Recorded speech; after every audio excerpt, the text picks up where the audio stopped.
महाराष्ट्र में एनसीपी को लेकर सियासी लड़ाई लगातार तेज हो रही है। एनसीपी बनाम एनसीपी जंग में दोनों गुटों ने आज अपनी बैठक बुलाई है। हालांकि अजित पवार के साथ कितने विधायक हैं, ये शपथ ग्रहण के तीसरे दिन भी अब तक साफ नहीं हो पाया है।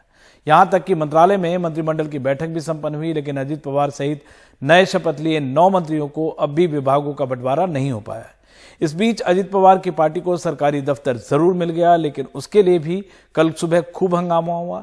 यही नहीं, एनसीपी के दोनों गुटों के अलावा शिवसेना, उद्धव ठाकरे गुट और कांग्रेस ने भी आज बैठकें बुलाई हैं। इसमें एनसीपी संकट को लेकर आगे की दिशा तय होनी है।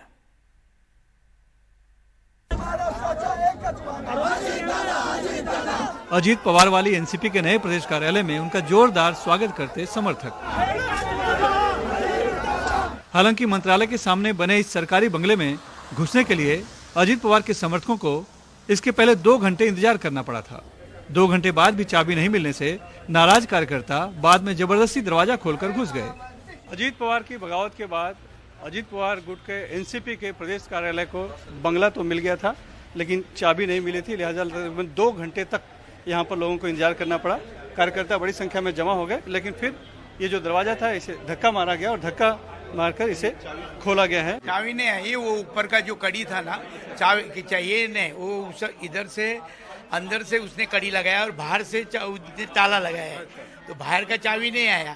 तो वो दरवाजा थोड़ा प्रेस करने के बाद अपने कड़ी कैसे नीचे गिरती है ऐसे गिरी और वो दरवाजा खुला। ये जानबूझकर किया गया? जानबूझ के किया। आप लगता है जानबूझ के 100% जानबूझ के किया। मंत्रालय में मंत्रिमंडल की मीटिंग में अजित पवार सहित उनके सभी साथी हाजिर रहे, लेकिन मंत्रियों को विभागों का बंटवारा नहीं हुआ। बाहर निकलने के बाद अजित पवार ने बताया कि मुख्यमंत्री जल्द ही फैसला लेंगे। आम्ही एकत्रपणे काम करायचं ठरवलेलं आहे। हमने एक साथ काम करने का तय किया है, किसी प्रकार की नाराजगी नहीं है। मंत्रिमंडल विभाग बंटवारे के बारे में राज्य के मुख्यमंत्री सबकी राय सुनने के बाद अंतिम निर्णय लेंगे। शिंदे साहेबांनी घ्यायचा असतो आणि शिंदे साहेब तो निर्णय योग्य पद्धतीने घेतील। दूसरी तरफ कांग्रेस और शिवसेना उद्धव ठाकरे गुट ने अपनी पार्टी की मीटिंग की। आशंका थी कि कांग्रेस नेता विरोधी दल के लिए दावा करेगी, लेकिन कांग्रेस ने फिलहाल शरद पवार का साथ देने का फैसला लेना उचित समझा। आखिर जो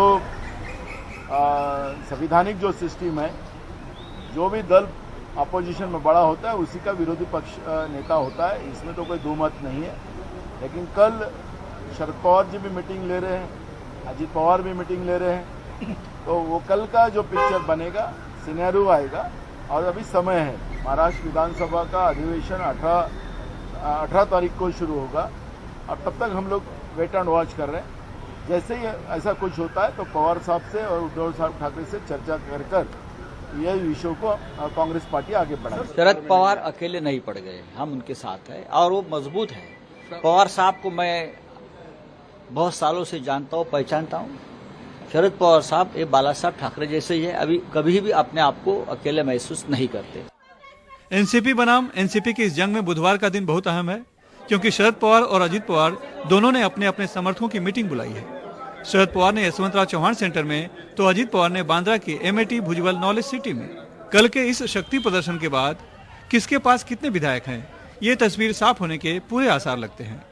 मुंबई से अपनी सहयोगी पूजा भारद्वाज और कैमरामैन अशोक महाडिक और संजय मंडल के साथ सुनील सिंह, एनडीटीवी इंडिया के लिए। और अब बात करते हैं समान नागरिक संहिता यानी यूनिफॉर्म सिविल कोड यूसीसी की, जिसमें तमाम राजनीतिक दलों की अलग अलग राय हैं। ऐसा लग रहा है कि मॉनसून सत्र में नहीं, शीत सत्र में सरकार इस पर बिल ला सकती है। सोमवार को संसदीय समिति की बैठक में पूर्वोत्तर सहित आदिवासी इलाकों को इससे बाहर रखने का प्रस्ताव भी आया है। नागरिक संहिता कानून पर स्थायी समिति की बैठक में ये बात निकल कर आ रही है कि आदिवासी समुदायों और पूर्वोत्तर को इससे अलग रखा जा सकता है। माना जा रहा है कि इसके लिए पूर्वोत्तर में बीजेपी के सहयोगी दलों का दबाव रहा है। मसलन नागालैंड की नेशनल डेमोक्रेटिक पार्टी, मेघालय में नेशनल पीपुल्स पार्टी और मिजोरम में मिजो नेशनल पार्टी को लगता है कि समान नागरिक संहिता का उनकी संस्कृति पर असर पड़ेगा। बतौर एक राजनीतिक पार्टी हम मानते हैं कि पूर्वोत्तर के राज्यों की अपनी एक अलग सांस्कृतिक और सामाजिक पहचान है। हम चाहते हैं कि वो हमेशा कायम रहे, उसे छेड़ा न जाए। जो सवाल आज पूर्वोत्तर के लोग उठा रहे हैं, देश में बाकी कई समुदाय के लोग भी ऐसे सवाल उठा सकते हैं। यही वजह है कि बीजेपी के सामने इस मुद्दे पर आम सहमत बनाना एक बड़ी चुनौती है। लेकिन अब इस मुद्दे पर बीजेपी के सहयोगी माने जा रहे दल भी बीजेपी की जल्दबाजी पर सवाल उठा रहे हैं। आदिवासी समाज की बात नहीं है, सारे धर्मों में इतनी ज़्यादा चीज़ें अभी बाकी हैं जिनमें बहुत डिटेल में वर्किंग करने की ज़रूरत है और सरकार को सहमति बनाने की ज़रूरत है। यूसीसी का कोई ड्राफ्ट नहीं, वो सिर्फ एक काली लिफाफा है। इस लिफाफा में लिखा है यूसीसी, अंदर देखो कुछ नहीं, ये ड्राफ्ट नहीं है, कोई बिल नहीं है, सरकार कोई भी चीज़ सर्कुलेट नहीं कर रही। और तो और समान नागरिक संहिता को सैद्धांतिक तौर पर सहमत देने वाली आम आदमी पार्टी के नेता और पंजाब के मुख्यमंत्री भगवंत मान ने भी ये कह दिया कि भारत की विविधता बची रहनी चाहिए और ये सही समय नहीं है। मैं तो यही कहूँगा, कौम को कबीलों में मत बांटिए, लंबे सफर को मीलों में मत बांटिए। एक बहता दरिया है मेरा भारत देश, इसको नदियों और झीलों में मत बांटिए।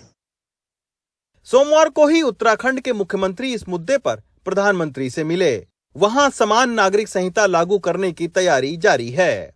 बहुत लोगों के विचार लिए हैं, 2,35,000 से भी ज्यादा लोगों के विचार लिए हैं और अनेकों संगठनों से भी बात की है, धार्मिक संगठनों से भी बात की है। उनके विचार के बाद उन्होंने संकलन कर रहे हैं और वो संकलन उन्होंने पूरा किया है। वो पूरा करने के बाद ड्राफ्ट बनाएंगे। समान नागरिक संहिता पर अब तक 19 लाख सुझाव आ चुके हैं। 13 जुलाई तक सुझाव आने हैं।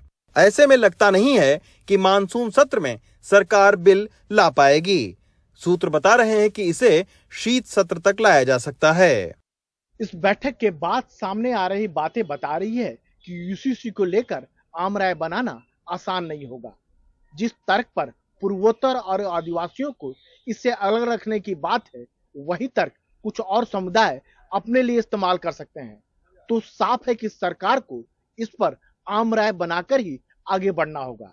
नई दिल्ली में रवीश रंजन शुक्ला के साथ राजीव रंजन, एनडीटीवी इंडिया। और 2024 चुनाव से पहले बीजेपी संगठन में फेरबदल की प्रक्रिया शुरू हो गई है। शुरुआत 4 राज्यों में नए अध्यक्षों की नियुक्ति से हुई है। कल बीजेपी ने तेलंगाना, पंजाब, झारखंड और आंध्र प्रदेश में नए अध्यक्ष नियुक्त किए। तेलंगाना में केंद्रीय मंत्री जी किशन रेड्डी, पंजाब में पूर्व कांग्रेस नेता सुनील जाखड़, झारखंड में पूर्व मुख्यमंत्री बाबूलाल मरांडी और आंध्र प्रदेश में राष्ट्रीय महासचिव डी पुरंदेश्वरी को प्रदेश अध्यक्ष बनाया गया। साथ ही एटेला राजेन को तेलंगाना विधानसभा चुनाव के मद्देनजर राज्य चुनाव प्रबंधन समिति का अध्यक्ष बनाया गया है। आंध्र प्रदेश के पूर्व सीएम किरण कुमार रेड्डी को बीजेपी की राष्ट्रीय कार्यकारिणी का सदस्य बनाया गया।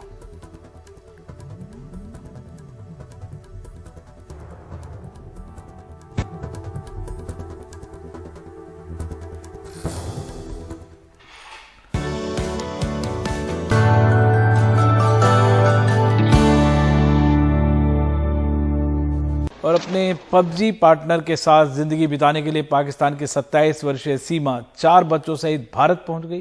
नोएडा के रबूपुरा में वो 50 दिन रही, लेकिन किसी को उसका सुराग नहीं मिला। अब सवाल ये उठ रहा है कि पुलिस और खुफिया एजेंसियों को इसकी भनक तक कैसे नहीं मिली। 27 साल की पाकिस्तानी नागरिक सीमा हैदर ने मोहब्बत के लिए सारी सरहदें तोड़ी, शौहर को छोड़ा, 4 बच्चों को लेकर नेपाल के रास्ते भारत में दाखिल हुई और नोएडा चली आई। न पाकिस्तान को खबर मिली न भारत को। अधिकारी हैरान है कि मोहब्बत की ये घुसपैठ किसी को दिखी क्यों नहीं। पबजी के थ्रू ये संपर्क में आई थी। मूल रूप से सिंध की रहने वाली है, इस समय कराची में रह रही थी। कराची से यूट्यूब की कुछ वीडियोस देख के कि यहाँ पे कैसे शिफ्ट किया जाए वो उसने देखी और वहाँ पे एक ट्रैवल एजेंट के माध्यम से इसने नेपाल का टिकट कराया और नेपाल से वाया बस ये यहाँ पे आई है सचिन से मिलने। इसका हस्बैंड इस समय सऊदी में है, जैसे कि इसने बताया, और वहीं पे काम करता है। परिवार को बता के आए थे पाकिस्तान में? नहीं। तो वहाँ से यहाँ आने का मन क्यों किया आपका? इनके साथ रहना चाहती हूँ। मैं सचिन से शादी करना चाहती हूँ, मुझे यहाँ रहना है, मुझे वापस नहीं जाना। मैं इनसे बहुत प्यार करती हूँ, मैं इनके लिए सब कुछ छोड़ आई हूँ, मुझे वापस नहीं जाना चाहेंगी आप? बिल्कुल भी नहीं। लेकिन सतह पर इस रोमानी प्रेम कहानी के कुछ चिंतित करने वाले पहलू भी हैं। सीमा का जुर्म भले मोहब्बत हो, लेकिन इस तरह की घुसपैठ खतरनाक इरादों और मंसूबों के साथ भी हो सकती है। अब भी सीमा हैदर की कहानी के कई पहलू खुलने बाकी हैं जो पर्याप्त संदेह पैदा कर सकते हैं। ऐसी घुसपैठ वैसे भी पिछले दिनों खूब देखने को मिली है। पिछले साल 11 जून को भारत नेपाल सीमा पर सीतामढ़ी में 2 चीनी नागरिक बिना वीजा के पकड़े गए। उन्होंने बताया कि वो ग्रेटर नोएडा के घरबरा गांव में रहे और जेपी ग्रीन सोसाइटी में भी। वो चीनियों के अवैध शराब के अड्डे से जुड़े थे। इसके अलावा अफ्रीकी मूल के नागरिकों का ड्रग कार्टेल भी चलता रहा है। बिना वीजा या अवैध वीजा के साथ ऐसी आपराधिक घुसपैठ के मामले बढ़े हैं। प्यार अब भी करता हूँ, हम बहुत प्यार करते हैं आपस में। सरकार से क्या मांग कर रहे हो? सरकार से ये मांग कर रहे हैं कि हमारी शादी करा दें, हमारा घर बसे बस। सीमा हैदर और सचिन गिरफ्तार कर लिए गए हैं। जिस घर में वो रह रहे थे उसके मालिकों को भी गिरफ्तार कर लिया गया है। अब तरह तरह की कहानियां बन रही हैं। खतरा यह है कि इस एक मामले को निपटाकर पुलिस निश्चिंत न हो जाए। सच तो यह है कि सीमा ने जो कुछ किया है उससे भारतीय सुरक्षा तंत्र की खामी और लापरवाही उजागर होती है। ग्रेटर नोएडा से अरविंद उत्तम की रिपोर्ट, एनडीटीवी इंडिया।